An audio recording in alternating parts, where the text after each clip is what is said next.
It's good to be with the people of India this morning or this afternoon. ఈ సాయంకాల సమయంలో భారతదేశ ప్రజలందరితో ఉండడం ఎంతో సంతోషంగా ఉంటూ ఉన్నది. We're going to be continuing in our meeting here the lesson in Ephesians chapter 4. ఎఫెసీయులకు రాసిన పత్రిక 4వ అధ్యాయాన్ని మనం అందరం కూడా ధ్యానిస్తూ ఉన్నాము.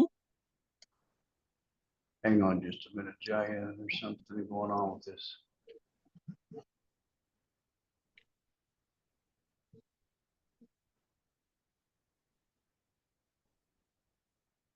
Okay, Ephesians. Well, I think the camera is locked onto you, and I don't think it's changing. So let me try that again. No, Pastor, camera is okay, Pastor. Yeah, it's only you that's highlighted, so I don't know if the camera is going to switch over or not. So it's okay. It don't make sense. All right, we're in chapter 4 of the book of Ephesians. మనమందరము ఎఫెసీయులకు రాసిన పత్రిక 4వ అధ్యాయములో మనం ఉన్నాము. Now, from verse 17 down to the end of this chapter 4, Paul is writing about how we should walk in our Christian life.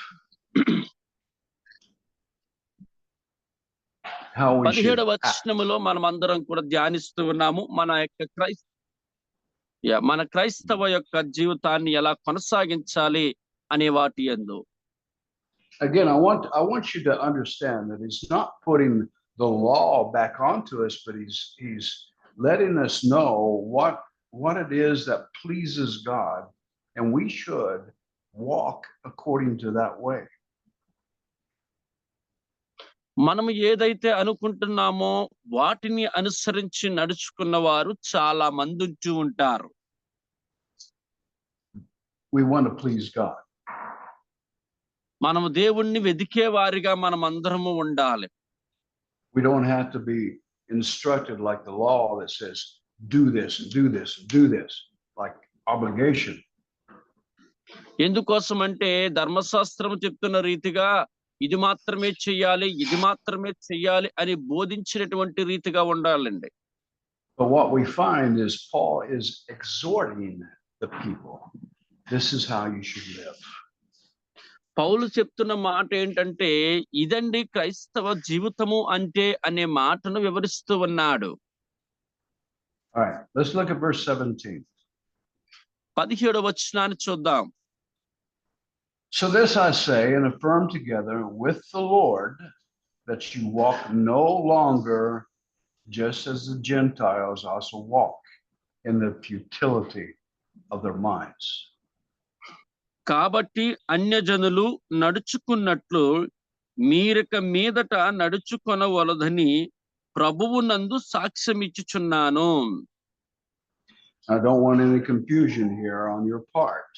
When we're talking about Gentiles, these Gentiles are not born again. ఎందుకోసం అంటే అన్యజనులు అనగా ఎవరు అని మనం చూసినట్లయితే తిరిగి జన్మించే అనుభవములో లేనివారు. There are Gentiles that have been born again, born by the water, born by the Spirit, and they are in Christ Jesus. ఎందుకోసం అంటే నీటి యందు క్రీస్తులో ఒకరుగా చేర్చబడినటువంటి వారుగా మనకి కనిపించబడతా ఉంటారు. Paul is referring to these Gentiles that, one, they do not have the law of Moses to try to form something in them, nor do they have the Spirit of Christ within them that will do a regeneration in their hearts. ఎందుకోసం అంటే మోషే ధర్మశాస్త్రము ప్రకారంగా చూసినట్లయితే ఆ ధర్మశాస్త్రములోని నియమించిన నియమాలు మనము అనుసరించినటువంటి వారిగా ఎక్కువగా కనిపిస్తూ ఉంటాము. So here the word Gentile is meaning a non-Jew person that has not had a revelation of Jesus Christ whatsoever. అన్యజనులు అంటే ఎవరు అని మనం చూస్తున్నట్లయితే యూదులు కానివారు అంటే దేవుని ప్రత్యక్షతలో లేనటువంటి వారు. Okay, so verse 18 says that they are darkened in their understanding. They have no spiritual understanding. Dark. వారైతే అంధకారమైన మనసు గలవారై తమ హృదయ కాఠిన్యము వలన తమలో తానున్న అజ్ఞానము చేత దేవుని వలన కలుగు జీవములో నుండి వేరుపరచబడిన వారై తమ మనస్సునకు కలిగిన వ్యర్థత అనుసరించి నడుచుకొనిచున్నారు. Dark. Now here I have a light, and when light is present, there is no darkness. But the moment that the light goes out, there is darkness. మనము చూడండి, అయ్యగారు ఒక లైట్ చూపించారు. ఆ లైట్ ని మనం గమనించండి, ఆ లైట్ ఉందంటే చీకటి అనేది పోతుంది. Darkness of the mind or darkness of the soul is caused because there's no light. There's no illumination of God in their interior. ఎందుకోసం అంటే లైట్ దేనికి సాదృశ్యంగా ఉన్నదంటే వెలుగు దేవునికి సాదృశ్యంగా ఉంటూ ఉన్నది. ఆ వెలుగున్నప్పుడు ఎలాగైతే చీకటి పోతుందో దేవుడు మనలో ఉంటే మనలో ఎలాంటి చీకటి ఉండదు. All light that we receive from God that gives us an understanding of more about him is done by the Spirit, by revelation. ఎందుకంటే దేవుని ప్రత్యక్షతను బట్టి మాత్రమే మనమందరము కూడా మనము ఆ దేవుని సన్నిధిలోనికి ముందుకు వెళ్ళగలుగుతాం. So when it says that they been darkened in their understanding means that they have not been enlightened. They have not received a revelation.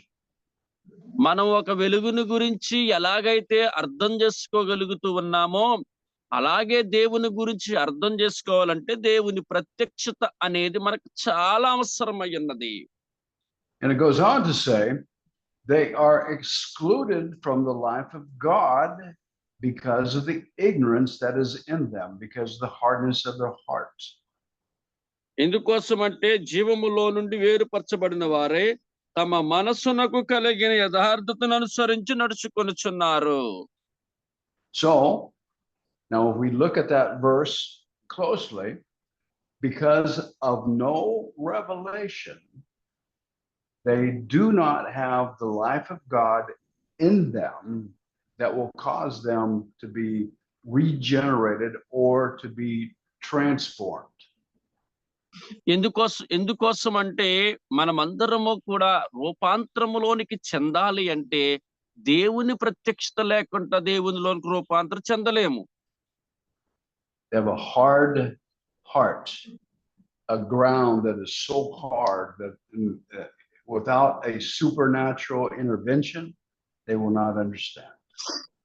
ఎందుకోసం అంటే దేవుని యొక్క అతీతమైన శక్తిని మనము పొందుకోవాలి అంటే వాటి నుంచి మనం రప్పించబడాలి అంటే వెలుగులో మనం ఉండాలి. It says in verse 19, and they having become calloused have given themselves over to sensuality for the practice of every kind of impurity with greediness. వారు సిగ్గులేని వారై ఉండి నానా విధమైన అపవిత్రతను అత్యాశతో జరిగించుటకు తమ్మును తామే కామత్వమునకు అప్పగించుకొనిరి. A callus is a hard spot on your hand or other parts of the body that comes about by friction. Friction causes callus. మనం చూడండి, హాట్స్పాట్ అంటే ఒక దాని నుంచి మరొక దానికి మన లింక్ ని ఎలాగైతే తీసుకుంటామో అదే రీతిగా మన శరీరమును కూడా ఆ రీతిగానే లింక్ చేయబడుతూ ఉంటూ ఉన్నది. And in this it says they have become callous. They become hard because of a way of living, a way of acting. They have developed calluses in their heart according to righteousness. ఎందుకోసం అంటే నీతి అనేటువంటిది దేవుని యొద్ద నుంచి మనం పొందుకున్నటువంటి వారిగా ఉండినట్లయితే, నీతి అనేది దేవునిలో మనకి సమకూర్చబడినట్లయితే మనం పరిశుద్ధతలోనికి వెళతాము. And they give themselves over to all kinds of sensuality and for the practice of all kinds of impurity and greediness. ఇక చూసినట్లయితే అత్యాశతో జరిగించుటకు తమ్మును తామే కామత్వమునకు అప్పగించుకొనిరి అని. Okay, let's go to the book of Romans.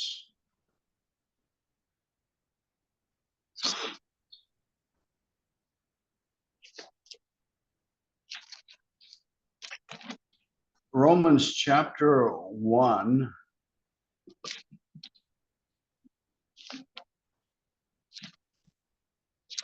And we will read from verse 24 down to 27.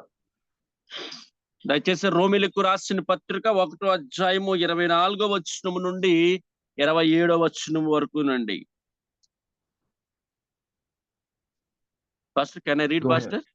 Yes, Yes. please. 24 through 27.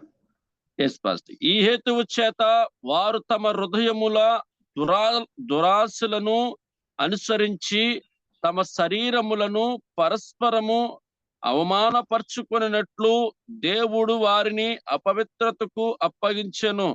అతివారు దేవుని సత్యమును అసత్యమునకు మార్చి సృష్టికర్తకు ప్రతిగా సృష్టిను పూజించి సేవించిరి. యుగములు వరకు ఆయన సూత్రార్హుడై ఉన్నాడు. ఆమేన్. అందువలన దేవుడు తుచ్చమైన అభిలాషులకు వారిని అప్పగించెను. వారి స్త్రీలు సహితము సౌభాగ్యమైన ధర్మమును విడిచి సౌభాగ్య విరుద్ధమైన ధర్మమును ఆయనకు అనుసరించెను.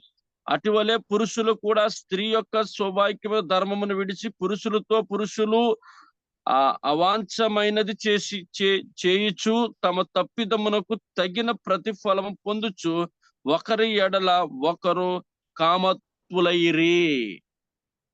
Now read verse 28 and 29 also. 28 and 29. 28, 29 వచనాలను కూడా. మరియు వారు తమ మనస్సులో దేవునికి చోటియ్యనొల్లకపోయిరి గనుక చేయురాని కార్యములు చేయుటకు దేవుడు భ్రష్ట మనస్సునకు వారిని అప్పగించెను. అట్టివారు సమాప్తమైన దుర్నీతి చేతను దుష్టత్వమున చేతను లోభము చేతను ఈర్ష్య చేతను నిండుకొని మత్సరమును నరహత్యను కలహము కపటము వైరముతో వాటిని నిండిన వారై. In these verses from 24 down to 29, there are 3 times where it says that God gave them over to. So God, because of hardness of the heart, he releases them into a further hardening of heart. ఇక్కడ చూడండి, ఇవన్నీ కూడా ఎక్కడి నుంచి వస్తున్నాయంటే వారి హృదయములో నుంచి ఆ కామత్వపు కోరికలు బయటకు వస్తూ ఉన్నాయి. And the reason why he does that is in verse 21. Look at verse 21. ఎందువలన ఇవన్నీ అని చూసినట్లయితే ఇప్పుడు చదువుకున్నటువంటి 21వ వచనములో మనకి తేటగా కనిపించబడతా ఉన్నది. Actually read 21, 22 and 23, Jaya, because it has very much a relevance upon India. భారతదేశాన్ని ప్రభావితము చేయవలసిన వచనాలు. Pastor Ephesians chapter 21, 22, 23. Chapter 1 Romans. Okay. 21, 22 and 23.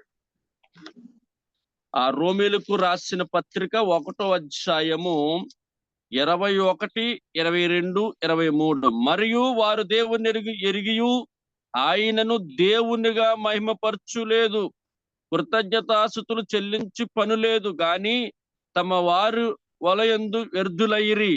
వారు అవివేక హృదయమును అంధకారమైను తాము జ్ఞానులమని చెప్పుకొనుచు బుద్ధిహీనులైరి. వారు అక్షయుడగు దేవుని మహిమను క్షయమగు మనుషుల యొక్కయు పక్షుల యొక్కయు తత్పుష్ట జంతువుల యొక్కయు పురుగుల యొక్కయు ప్రతి మా స్వరూపముగా మార్చిరి. ఆమేన్. So in India, we see, you know, the gods of the monkey man and all that stuff. That has a consequence. చాలా మంది చూసినట్లయితే మనుష్యుడు ఏ రీతిగా వచ్చాడు అంటే కోతి నుంచి వచ్చాడని రకరకాలైన మాటలన్నీ కూడా కొంతమంది పలుకుతూ ఉంటారండి. When the people of the land start to do that, then God gives them over to a further darkening of their heart where they cannot receive revelation. ఇక్కడ మనం చూసినట్లయితే అలాంటి చెడు తలంపులు కలిగిన వారు దేవుని ప్రత్యక్షతను ఏమాత్రం కూడా చూడలేరు.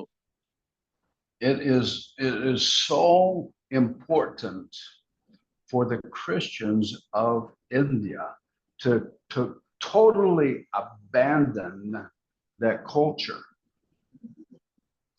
ఎందుకోసం అంటే మనకున్నటువంటి సాంప్రదాయాలు అన్నిటినీ కూడా మనము దాటినటువంటి వారిగా ఉండాలి. If Jesus just becomes one more of the millions of gods, then there will be no understanding. There will be no enlightenment. ఎందుకోసం అంటే అలాంటి తలంపులు కలిగి ఉన్నవారు ఎన్నడూ కూడా దేవుణ్ణి అర్థం చేసుకున్నటువంటి స్థితిలో ఉండరు. But you'll see an increase of homosexuality. You'll see an increase of immorality, because God will give them over to that kind of mindset, depraved mind. ఇక్కడ చూస్తున్నట్లయితే మగవారితో మగవారికి కామత్వాన్ని కలిగి ఉండడము, ఇలాంటి అలైంగికమైనటువంటి విషయాలలోనికి చాలా మంది వెళ్ళిపోతూ ఉంటున్నారు. Okay, now let's go back to Ephesians chapter 4. ఎఫెసీయులకు రాసిన పత్రిక 4వ అధ్యాయంలోనికి వద్దామండి. Chapter 4, verse 20, it says, "You did not learn Christ in that way." అయితే మీరు యేసుని గురించి విని ఆయన యందు సత్యం ఉన్నది. Because you understand that when you're in Christ Jesus, you have a change in your mind and in your heart. ఎందుకోసం అంటే ఆయనలో సత్యం ఉన్నదన్న విషయాన్ని నీ ఆలోచన మార్చబడాలి. But look at verse 21. If indeed you have heard him and have been taught in him, just as truth is in Jesus. ఆయన యందు సత్యం ఉన్నది ఉన్నట్టుగానే ఆయన యందు ఉపదేశింపబడిన వారైన ఎడల మీరు అలాగును క్రీస్తును నేర్చుకున్న వారు car. Listen, what Paul is saying here, and what I'm going to say, is that when you come into Christ Jesus, you turn your back, you turn from that impurity, that immorality. There is no trying to live two lives. It's one, and it's Christ. ఒకసారి మనం క్రీస్తులోనికి వచ్చిన తర్వాత మనకి ఒకే ఒక జీవితం అనేది ఉన్నది అనే విషయాన్ని ఏమాత్రం కూడా మర్చిపోకూడదు. కానీ మళ్ళీ వెనకకి తిరిగే వారిగా ఉండకూడదు. There's no such thing as a Hindu Christian. ఎందుకోసం అంటే క్రైస్తవుడు అనబడిన వారు వెనకకి తిరిగే వాడిగా ఉండకూడదు. Is either a disciple of Christ or a disciple of Hinduism. నువ్వు క్రీస్తుకి శిష్యుడిగా జీవించాలనుకుంటున్నావా, లేక నీకు నువ్వే శిష్యుడిగా ఉందామనుకుంటున్నావా? They cannot be joined. They cannot be hand in hand. It is impossible. ఆ రెండు కలిసి ఉండడం అనేది సాధ్యపడేది కాదు.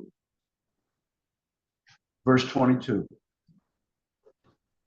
That in reference to your former manner of life, you lay aside the old self, which is being corrupted in accordance with the lust of deceit, and that you are being renewed. You're being renewed in the spirit of your mind. 22 and 23. కావున మునుపటి ప్రవర్తన విషయములోనైతే మోసకరమైన దురాలోచన వలన చెడిపోవు నీ ప్రాచీన స్వభావమును వదులుకొని మీ చిత్త వృత్తి యందు నూతన పరచబడిన వారై. ఆమేన్. Before you was in Christ Jesus, you lived that kind of lifestyle. But now that old man, that old lifestyle, you have died to it. ఎందుకోసం అంటే మనము నూతనమైన స్వభావములోనికి రావాలి అని మనం అనుకునేటప్పుడు పాత స్వభావము మనం విడిచిపెట్టే వారిగా ఉండాలి. You put it off, you take it away from you, and you lay it down. That's what happens in water baptism also. You remove that old self, you put it into the grave. అందుకే నీటి baptism కూడా ఏంటంటే ముందు అది నీటి కిందనే ఎలా ముంచడము అంటే ఏంటి తెలుసా, మనము పాత జీవితాన్ని విడిచిపెట్టేస్తున్నాము అని అర్థం అండి. See, in water baptism, when you die to that old lifestyle. You die to that old religion. You die to Hinduism. You die to the four-footed gods. You die to all that. ఎందుకోసం అంటే నీటి బాప్టిజము అనేది ఎందుకు తీసుకోమంటున్నారు అంటే నీటిలోనూ పాతి పెట్టబడాలి. అంటే నీ సంప్రదాయాలను, నీ సిద్ధాంతాలు, నీ నియమాలు, నీకు అనుసరించిన మత ఆచారాలు అన్నిటినీ కూడా నువ్వు విడిచిపెట్టినటువంటి వాడిగా నువ్వు ఉండాలని చెప్పి చేస్తూ ఉన్నారు. And when you come out of the water, you live for only Him. Only Him. One. ఎప్పుడైతే నీటిలో అవన్నీ విడిచిపెట్టేసి నీకు నువ్వుగా లేచినట్టుగా ఉండాలి. That's why it's so important, water baptism. అదేనండి నీటి బాప్టిజం యొక్క ప్రాముఖ్యత. And then your mind has got to be renewed by the Spirit of God, by the Word of God. ఎందుకోసం అంటే మన జీవితములో మనం ఎన్నడూ కూడా నీటి బాప్టిజం అనేది లేకుండా ఉండకూడదు. And then in verse 24, it says that you put on, you clothe yourself. You actually are clothing yourself with the likeness of God has been created in righteousness, holiness, and truth. నీతియు యథార్థమైన భక్తి గలవారై దేవుని పోలికను సృష్టింపబడిన నవీన స్వభావమును ధరించుకొనవలెను. Okay, so there's two things, two actions that a person has to do. Two actions. ఎందుకోసం ఒక వ్యక్తికి రెండు రకములైనటువంటి స్వభావాలు ఉంటాయండి ఇక్కడ. A putting off and a putting on. ఒకటేమో లోపల, రెండోదేమో బయట. Water baptism, a dying to self and a living towards Christ. నీటి బాప్టిజం తీసుకునేటప్పుడు ఎలా ముంచామంటే అది క్రీస్తులో చనిపోవడము, ఎలా లేపుతున్నామంటే క్రీస్తులో తిరిగి లేవడము. If you live in Christ, if your life is in Christ, then your life will be created in righteousness, doing what is right, and holiness. మనం ఎందుకోసం నీతి అని యథార్థత భక్తి గలవారుగా ఉండాలి. Righteousness, holiness, and truth. నీతియు యథార్థతయు భక్తి సత్యము మూడు కలిగి ఉండాలి. Righteousness, doing what is right before God. నీతి అంటే ఏంటంటే దేవుని ముందు ఏది సత్యము అని నిర్ధారణం చేసినటువంటిది. Holiness, living a life of consecration to the Lord, knowing that what He wants is what you want. పరిశుద్ధత అంటే ఏంటంటే దేవునిలో మనం ఎంతవరకు ఈ లోక మాన్యము లేకుండా మనం ఉండగలుగుతున్నాము, మన పరిశుద్ధతను కాపాడుకుంటున్నాం అనేది. And number 3 is truth, knowing that the Word of God is the final authority in everything that it touches. It is the truth. మూడవది ఏంటంటే మనం ఏ చేస్తున్న ప్రతి దానిని కూడా అందులో సత్యం ఎంతవరకు ఉన్నది అనే విషయాన్ని మనం గ్రహించాలి. Verse 25. Therefore, laying aside all falsehood, speak truth, each one of you with his neighbor, for we are members one to another. మనము ఒకరి కొరకు ఒకరు అవయవములై ఉన్నాము గనుక మీరు అబద్ధమాడుట మాని ప్రతి వాడును తన పొరుగు వానితో సత్యమే మాట్లాడవలెను. Or in other words, what he's saying is you speak truth at all times. There is no deception.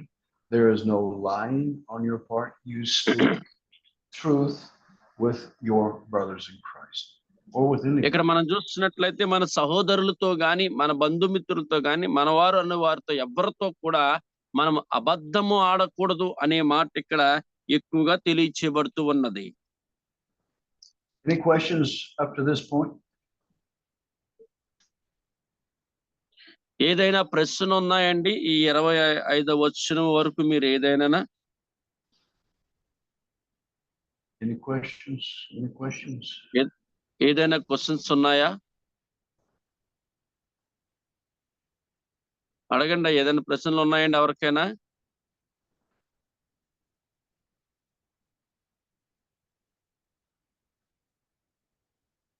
No? Okay. All right. Verse 26. This is a strange verse. It says, be angry. Yeah. ఇది చివరిగా ఇది 26వ వచనము చాలా straight forward గా ఉన్నటువంటి ప్రశ్న అండి అది. కోపపడకుడి. You can be angry, but don't sin. కోపపడకుడి కానీ పాపము చేయకుడి. Anger is an emotion that God has given to us. కోపపడుడి అంటే కోపపడ్డం అనేది మనం ఒక్కొక్కసారి కోపం వస్తే ఆ కోపాన్ని బట్టి మన పాపంలోనికి వెళ్ళకూడదు. It's a reaction to unrighteousness. ఆ కోపానికి తగ్గట్టుగా మనము గాని ఆ పనితీరు మార్చేసుకున్నాం అనుకోండి, అది పాపముతో కూడుకున్నటువంటిది. It is a state of mind to make you not accept what is the unrighteous place of a circumstance or an individual. ఎందుకోసం అంటే మనకున్నటువంటి పరిస్థితులను బట్టి ఒక్కొక్కసారి మనం ఏం చేస్తూ ఉంటామంటే కోపములోనికి వెళ్ళిపోతూ ఉంటాము. You know, I get angry. నేను కోపపడతాను. I get angry because my soul is reacting to an injustice. ఎందుకోసం అంటే నా ఆత్మలో ఒక్కొక్కసారి నేను తీర్పు తీర్చుకునేటప్పుడు కోపం వస్తూ ఉంటాది. It's a trigger. It says that I'm not in agreement with that. ఎందుకోసం అంటే నేను ఒకసారి కోపపడిపోతూ ఉంటాను ప్రతి విషయాల్లో కూడానా. So it's okay to be angry. It's okay. It's part of an emotion. కానీ మనకున్నటువంటి ప్రేరణను బట్టి మనం కోపపడడం అనేది సహజమే.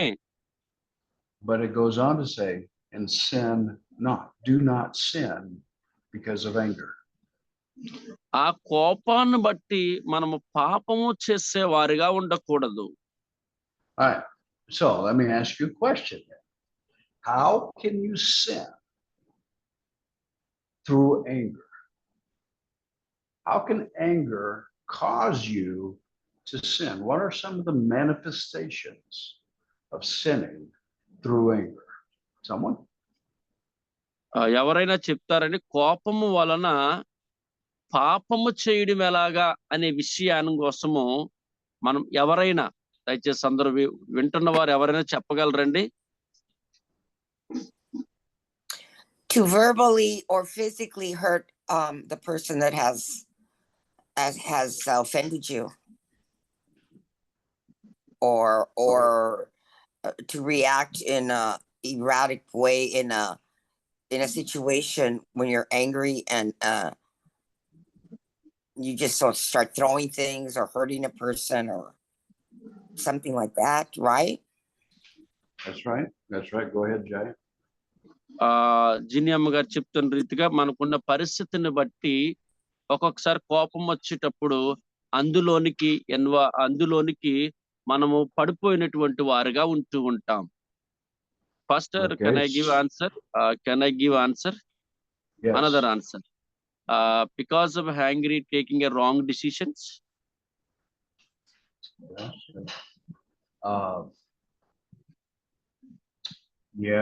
Yeah, making wrong decisions, right? Yeah. Usually those decisions are to try to correct the issue that is you're deeming as wrong. And some of those decisions, like Jeannie's saying, is incorrect through your actions. మనం చూసినట్లయితే కోపాన్ని బట్టి ఒక్కొక్కసారి తప్పుడు నిర్ణయాలు తీసుకుంటూ ఉంటాము. జీని అమ్మగారు చెప్పినట్టు రీతిగా ఆ కోపాన్ని బట్టి ఒక్కొక్కసారి మనం ఏం చేస్తామంటే మరొక స్థలాల్లోనికి వెళ్ళిపోతూ ఉంటాము. Okay. Krupa, you have a hand up. కోపం వలన కూడా పాస్టర్ గారు మన పరలోక రాజ్యాన్ని కోల్పోతాం కదండి. Pastor is asking the question for you. If you anger, are you not enter into the heaven? If you anger anybody because of your loss to enter into the heaven? Well, you see, it says to have anger, but don't sin. Anger is an emotion. Anger is something that God gave to us.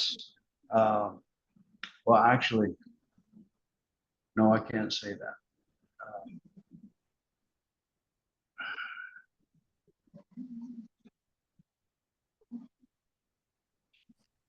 May I say something, Galen? Yeah, go ahead.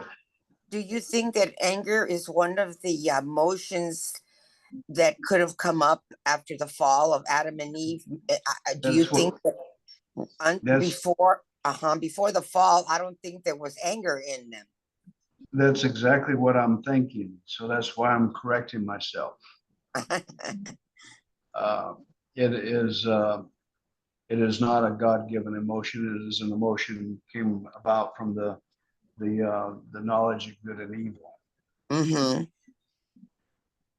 But so what Paul is saying, be angry, but don't sin in your anger.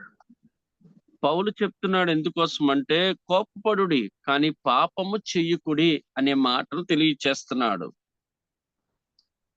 And like I said, anger is a reaction to something that you conceive as being unright, and you get this feeling of frustration of because it is going against what you think and believe is right.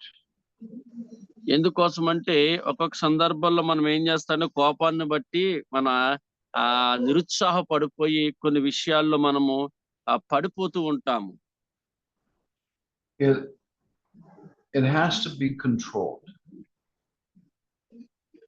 మనం అలాంటప్పుడే మనము అన్ని control చేసుకున్నట్లుగా ఉండాలి. For example, if you have a child that does something very, very wrong in your household. ఒకవేళ నీ ఇంట్లో పిల్లలు ఉన్నప్పుడు వారు ఏదైనా నీకు వ్యతిరేకంగా చాలా చాలా రకములైనటువంటి తప్పిదం చేశారనుకోండి. And you get angry at the child because of what that child has done. ఆ యొక్క పిల్లల మీద మనము కోపపడాలి కూడానా. Now, to sin would be to punish that child for the wrong that he did. It is inflicting a punishment for the actions that the child has done. ఒక్కొక్కసారి కోపపడేటప్పుడు వాళ్ళకి శిక్ష ఏదోటి విధిస్తూ ఉంటాం. ఆ శిక్షను బట్టి ఆ పిల్లలు నిజంగా దానికి సరిచేయబడుతున్నారా లేక పాపములో పడిపోవడానికి ముందుకు వెళ్తున్నారా? There, you have to understand that people do things wrong. తప్పుగా అర్థం చేసుకోవాలి. ప్రజలు ఏం చేస్తున్నారు, ఏం చేస్తున్నారు, తప్పు చేస్తున్నారా, రైట్ చేస్తున్నారా అనేది. But people need to be formed. Children need to be formed. ప్రజలు ఏం చేస్తూ ఉన్నారు అనే విషయాన్ని మనం చాలా జాగ్రత్తగా వినాలి. So if I discipline my child because of anger in punishment, I am not forming nothing. But ఒకవేళ నా పిల్లలు ఏదైనా తప్పు చేస్తే నేను కోపపడి శిక్ష విధించినంత మాత్రాన నేను పాపము చేసినట్టు కాదండి. But if my discipline is to form character rather than to hurt, that's two different things. ఎందుకోసం అంటే వారు హృదయాలను వేరొక మార్గములో మర్చడానికి నేను ఏదైనా పని చేశాను అనుకోండి, శిక్ష విధించాను అనుకోండి. One is to inflict damage because of what you've done, and the other one is a mindset of, okay, you did wrong, let's teach you how not to do that again and do right. ఎందుకోసం అప్పుడు నన్ను సమర్థించుకుంటూ వాళ్ళని నిలబెట్టి నేను వాళ్ళకి ఏం చెప్పాలంటే బోధించాలి. So in reacting out of anger, you are actually destroying rather than helping. ఎందుకోసం అంటే మనము సహాయం చేసే దానికంటే ఇది ఇబ్బందిని కలిగించినటువంటి రీతిగా ఉంటాది. And like Jamie said, by words or by actions, you can inflict damage. మనకు పడిన కోపము అదే వారి ప్రేరణను కలిగించే రీతిగా ఉండాలే గాని ఆ యొక్క దానిని దాటినటువంటి రీతిగా ఉండకూడదు. We don't want to damage, we want to help form character. మన యొక్క ప్రతి పరిస్థితుల్లో కూడా వారికి సహాయం చేసినట్టు ఉండాలి గాని పాడు చేసినట్లుగా ఉండకూడదు. And then it goes on to say in verse 26, do not let the sun go down on your anger. Why? కోపపడు గాని పాపము చేయకుడి, సూర్యుడు అస్తమించే వరకే నీ కోపం నిలిచి ఉండకూడదు. ఎందుకని? What happens if you do not release that anger, if you don't calm yourself and you go to bed angry? What happens? ఎందుకోసం అంటే ఒకవేళ కోపాన్ని చివరి వరకు ముందుకు తీసుకెళ్లేటువంటి వారిగా ఉంటే ఏం జరుగుతుంది అసలు? It's a question. I'm asking you a question. Yeah, yes, Pastor. ఇదే చివరి వరకు కోపము జరుగుతుంది అనుకోని ఏం చేస్తా ఉంటాం? To break the relationship.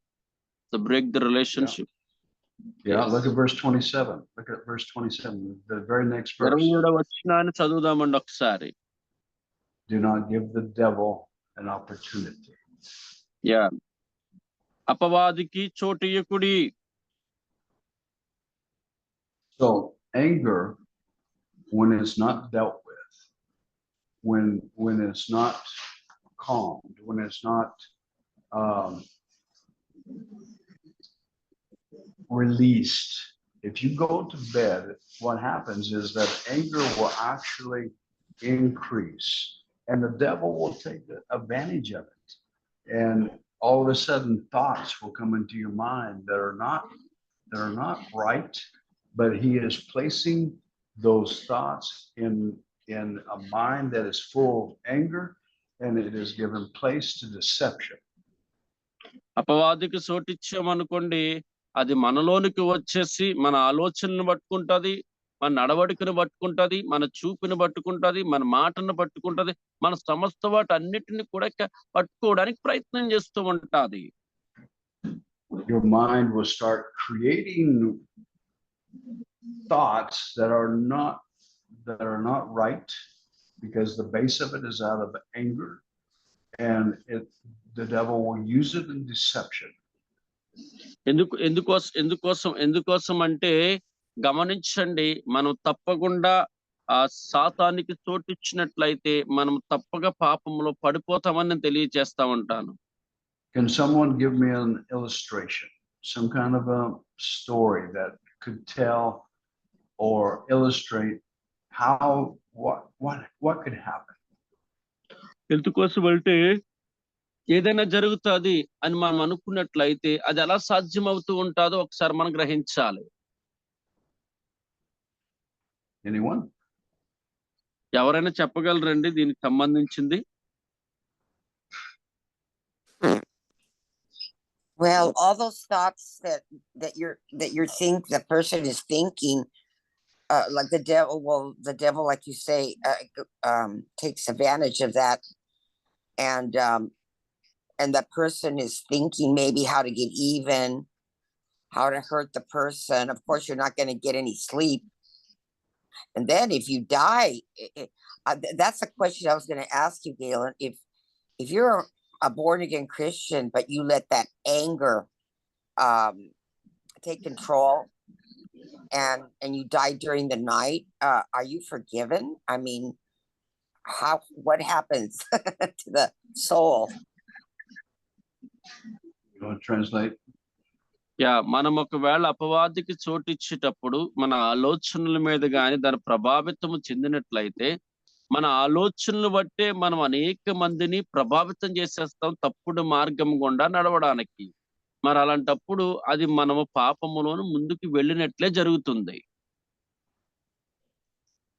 Well, what does the new covenant consist of? మరి అలా జరిగేటప్పుడు మరి నూతన నిబంధన విధానాలు ఏంటి అసలు? You know, anger is just like drinking or smoking or any other, any other circumstance. God will be gracious to your iniquities. Yes.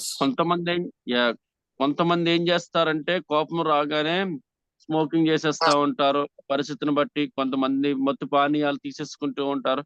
అంటే తగినట్టుగానే నిర్ణయాలు తీసుకుని ముందుకు వెళ్ళిపోతారు అంతే. So you're not going to lose your salvation, but that you'll be held accountable for what you've done. Yes. I have a story of something that happened to me. May I say it? Of anger. Let Jaya translate. Don't go too long without giving him a chance to translate. Thank you. Yes.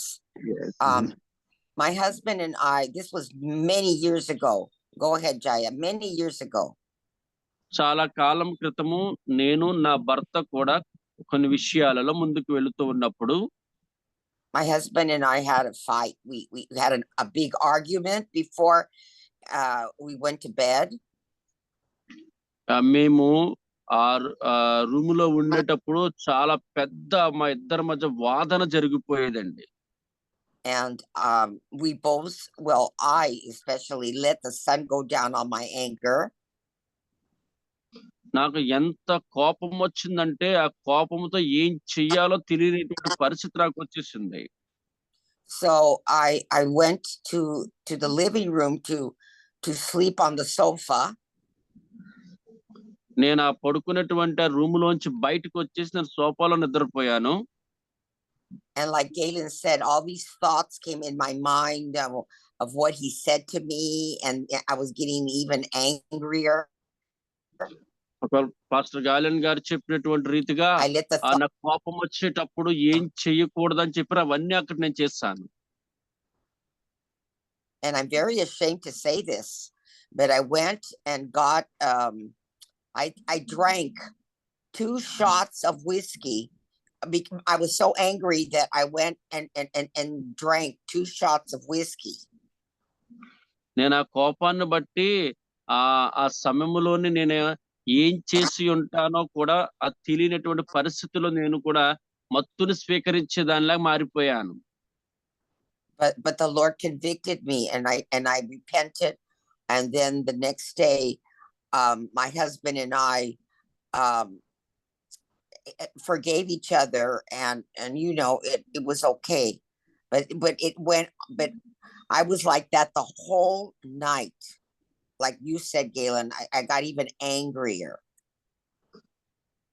ఎందుకోసం అంటే కోపము అనేది ఎలాగుంటాది, కోపపడకుడి కోపపడు కానీ పాపం చేయకని రీతిగా కోపాన్ని బట్టి అక్కడ నేను పాపం చేస్తున్నంటే ఆ ఆ పనిలోనికి వెళ్ళినట్టుగా అనిపించింది. తర్వాత రోజు దేవుని చేత నేను ప్రేరేపించబడి నా భర్తకు నేను వెళ్ళి క్షమించమని అడిగానండి. So I think that's a good example of how we let we let the devil take advantage of that, you know, you guys, of the opportunity, exactly what happened to me. ఎందుకోసం అంటే ఆ సమయంలో సాతానుడికి చోటు ఇచ్చాను, అందుకే సాతానుడు నా యొద్ద నుంచి ఎలాంటి పనులన్నీ చేయించాడు. Yeah. That's a good illustration. Thank you, Jeannie. I have a question though, Galen. I have a question. You know the example you gave of how when a child does something wrong and how the parent handles it, if he's angry or not, of how he disciplines. Can you translate that, Jaya? Yes mummy. ఇక్కడ చూసినట్లయితే గమనించండి, ఆ పిల్లల మీద కోపపడాలి లేక కోపపడకూడదా, వాళ్ళని ఎలా సరిచేయాలి, కోపం ద్వారా ఎలా సరిచేయాలి, ఎలాంటి శిక్షలు వారికి విధించాలి అనే విషయాన్ని అయ్యగారు చెప్పారు. దానికి పూర్తిగా వివరణ ఇవ్వమని నేను అడుగుతూ ఉన్నానండి. My question is, can God get angry at us when we are out of his will and sinning? And do you think that God gets angry? And is the wrath of God have anything to do with his anger? Go ahead, Jaya. మనం చూసినట్లయితే దేవుడు కూడా నిజంగా కోపపడతాడా, కోపపడడం బట్టి ప్రజలనేవారు పాపములోనికి వెళ్ళిపోతారా, లేక వారు నశించిపోతూ ఉంటే దేవుడు మరి ఎందుకు చూస్తూ ఊరుకుంటాడు? That's a good question. Looking at the Old Testament, you see God being very, yeah, he can get angry. Sure, he can get angry. Let me pull out a scripture here. దేవుడు కోపపడే వారిగానే ఉన్నాడు, కానీ ఎందు నిమిత్తము కోపపడవలసి వచ్చింది, వారిని ఎలా సరిచేస్తాడు అనే విషయాలను కూడా మనము చూడాలి. In Deuteronomy chapter 31, ద్వితీయోపదేశ కాండము 31వ అధ్యాయము verse 17, he says, then my anger will be kindled against them in that day, and I will forsake them and hide my face from them, and they will be consumed, and many evils and troubles will come upon them, so that they will say in that day, is it not because our God is not among us that these evils have come upon us? కావున నా కోపము ఆ దినమున వారి మీద రగులుకొనును, నేను వారిని విడిచి వారికి విరోధమగుదును, వారు క్షీణించిపోదురు, విస్తారమైన కీడులు ఆపదలు వారికి ప్రాప్తించును. ఆ దినమున వారు మన దేవుడు మన మధ్యన ఉండకపోయినందున కూడా ఈ కీడులు మనకి ప్రాప్తించుకుందురు. So in God's 31, chapter 31. Okay.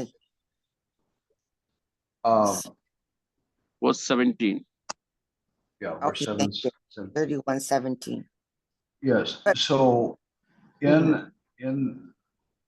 in part of the dealings with Israel, he turns his face, or in other words, his face of blessing is not on them anymore. And he doesn't come to the rescue. What happens to them is because a lack of God's protection allows the enemy to come in and destroy. దేవుడు కోపాన్ని బట్టి తన ముఖమును త్రిప్పుకున్నాడు. వెంటనే అక్కడ ఏం జరిగింది, సాతానుడు ప్రజల్లోనికి వచ్చాడు. వచ్చి ప్రజలందరూ కూడా క్షీణించిపోయే రీతిగా సాతానుడు వారు చేశాడు. But there is going to come a time when the wrath of God will be poured out upon those that are of disobedience. కానీ దేవుని యొక్క ఉగ్రత అనేది ఏ రీతిగా రగులుకుంటుంది లేక ఏ రీతిగా వస్తుంది అనే విషయాన్ని మనం చూడొచ్చు. And that wrath is out of it's not a discipline anymore. It's not trying to form, because there is no formation upon those unrepentant, rebellious people. There is no formation. ఎందుకోసం అంటే మనకి ఎప్పుడు కూడా ఏముండాలి అని అంటానంటే ఆ క్షమించడము, క్షమించే దయా కలిగిన హృదయమును మనం కలిగి ఉండే వారిగా మనం ఎప్పుడూ కూడా ఉండాలని నేను అనుకుంటూ ఉంటానండి. The wrath of God, which is Matthew 24, Daniel, Revelation, the wrath of God is for a people that will not repent. ఎందుకోసం అంటే దేవుని కొనుపోవుట అని దేవుడు కొనుపోవుట అంటే ఎవరిని కొనుపోతాడు అంటే దేవుడి యందు విశ్వసించని వారినే కొనుపోతాడు అనే విషయాన్ని మనం చూడగలుగుతాం. So they are destroyed for a purging of the evil upon the land or upon his kingdom. ఎందుకోసం అంటే తప్పకుండా మనము కొనుపోబడాలి అంటే మనము రూపాంతరములోనికి వెళ్ళేవారుగా ఉండాలి. ఆ కోపమును ఒక పరీక్షగా లేక ఒక శిక్షగా మనం తీసుకునేటువంటి వారుగా ఉండాలి. The book of Hebrews talks about the discipline of God. హెబ్రీయులకు రాసిన పత్రికలో ఈ విషయాలన్నిటిని కూడా మనం చూడగలుగుతూ ఉన్నాం. And it talks about how God will use discipline to form us, not to destroy us. That's in the formation of a man that can be formed. ఎందుకోసం అంటే అక్కడ మనం చూడగలుగుతూ ఉన్నాము హెబ్రీ పత్రికలోని దేవుడు ఉగ్రత, దేవుడు కొనుపోబడ్డము అనే విషయాలు ఏమిటి అనే విషయాలు చూడగలుగుతున్నాం. If you have a child that can be formed and you discipline to form character, how blessed is that child? మన పిల్లలకు సరైనటువంటి క్రమశిక్షణ పద్ధతులను మనం నేర్పేవారుగా ఉంటే అది ఎంత మంచిది అనే విషయాన్ని మనం చూడగలుగుతాం. But if that child will not change, will not repent, will not be formed, then ఎందుకోసం అంటే ఒకవేళ గాని మనం ఆ పిల్లలకు గాని క్రమశిక్షణలో పెంచలేనట్లయితే మనం ఎంతగా ఆ పిల్లలను పాపములోనికి నెట్టివేస్తున్నామో మనం ఒకసారి గ్రహించాలి. You know that the person is bad when God himself says it's impossible. కానీ మనంతట మనమే మేము ఇలా చేస్తాము అని అన్నడూ కూడా మనం అనుకోకూడదండి. అది అసాధ్యము. కానీ దేవునినే మన ముందు పెట్టాలి. When God says it's impossible, that's pretty hard-hearted. ఒక్కొక్కసారి కొన్ని విషయాలు కఠినంగానే ఉంటాయి. దేవుని విషయాల్లో కూడా కఠినంగా ఉంటాయి. కానీ వాటిని కూడా మనం భరించే వారిగా ఉండాలి. And that cleansing's got to come forth and removal out of the kingdom. Yeah. అప్పుడే మనము వాటన్నిటి నుంచి కూడా మనం రాగలుగుతూ ఉంటాము. We are out of time. So we will end this today and continue next week. మనము ఈరోజు సమయం అయిపోయింది. ఇక్కడ నేను ఆపివేస్తూ ఉన్నాను. వచ్చే వారం దీన్ని మనం కొనసాగిందాం. So next week we'll start in on verse 28. మనము 28వ వచనాన్ని మనం అందరం కూడా ప్రారంభిద్దామండి. Krupa, you have a hand up, sir? First I will ask you the question to next week. Oh, okay. All right, very good. Remember it. Okay, remember it. Okay, Pastor. Yeah.